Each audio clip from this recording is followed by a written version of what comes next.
Welcome to today's topic, where we will be going over 7 things the Lord hates. We all know that God is loving, graceful, and merciful throughout the scriptures. However, it also reveals things the Lord greatly displeases.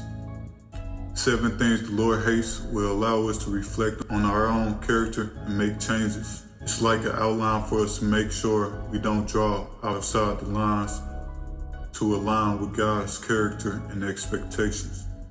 Let's dive in. These 7 things can be found in the book of Proverbs, chapter 6, verses 16 through 19, where King Solomon gives insights to things strongly detestable of the Lord's character. These detestable characteristic traits are like a compass guiding us to steer free from immorality and to live a more righteous life. They call us to avoid such behaviors and embrace its reflective nature, to a more just, humble, and honest character, drawing us closer to God's intended will for us that honors His name.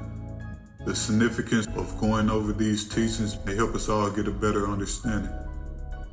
Out of the 7 things the Lord hates, we have pride, a manifestation of one's arrogance and selfishness one places above everything, including the will of God. It is considered the root cause of sin that leads people towards rebellion of law. It blinds people in their arrogance and won't allow them to see God's guidance or forgiveness. That's why we are called to shun pride and embrace a humble spirit depending on God's grace and merciful hands. Next on the list, we have dishonesty, where trickery, falsehood, and deceit come into play, encompassing one's lack of integrity. It's a compromise of what's rightfully true.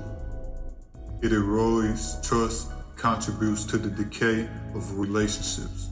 That's why it's important for us to stand in truth with our integrity uncompromised, by standing up for what we believe and making it our responsibility to uphold integrity and honor for God's commandments. Next, we have on the list is violence.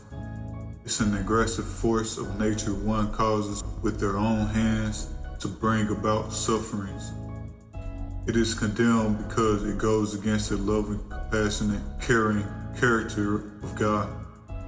It fosters many traumas and cycles of emotional damage. That's why it's important to promote nonviolent solutions and be at peace with ourselves, for we are called to advocate to the well-being of others and bring about justice in our communities. Next on the list, we have injustice, an unjust scale for society's measuring its violations. We are called to make decisions out of fairness with a loving and compassionate heart, especially for those oppressed, not able to manifest their rights. Standing up and condemning these injustices allows us to create a more equitable world that's fair, just, protective of everyone's right. It's up to us to be the workers and bring about change in our societies for the marginalized and those not able to stand up for themselves. As the 5th on the list, we have gossip, a separator of friends. It usually involves talking behind people's backs and spreading rumors. This detestable thing is condemned because it ruins reputations and separates close friends. It is harmful because it lacks compassion and respect for others. That's why it's important to guard your tongue and to be careful when we are talking about someone, because we are either tearing someone down or helping build them up. Us believers are called to refrain from such actions that causes disharmony in the camp. Next on the list, we have discord among brethren. Those who promote conflicts and disagreements create divisions among one another. For in Christ, we are called to be unified, living in harmony with each other. Discourses get in the way of spreading the good news of love and salvation. Since the Lord hates discourse among brothers, it's important for us to look past certain situations for the betterment of our relationships. We are given a responsibility to be united and grounded in our faith, striving for better fellowship and stronger connections with our communities. And lastly on the list, we have a heart that devises wicked plans. The Lord knows our thoughts and intentions, whether it's evil or whether we're storing up righteousness. The eyes of your heart reflect your true intentions and character.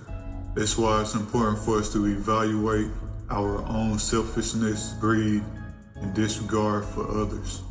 The heart lets us know its state of purity, what's right, and the integrity of our morality.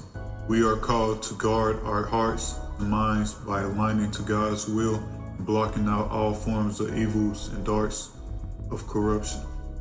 Each of these 7 things the Lord hates implicates something deeper on a more spiritual level. Some may look at it as rules and guidelines, but it's just a reflection of what's not in God's character and whether or not we are aligned with it.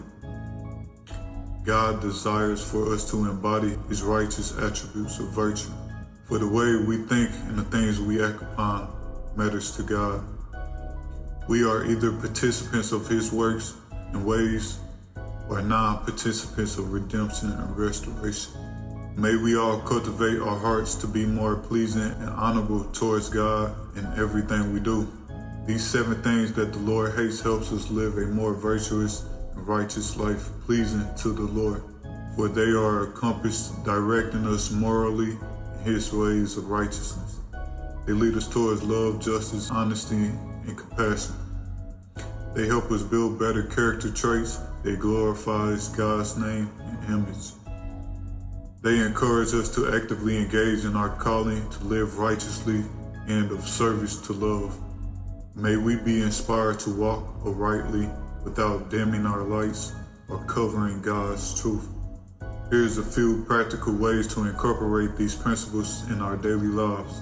By first recognizing that we need and should depend on God above all else. Secondly, we should practice doing good works and speaking truth instead of deceit.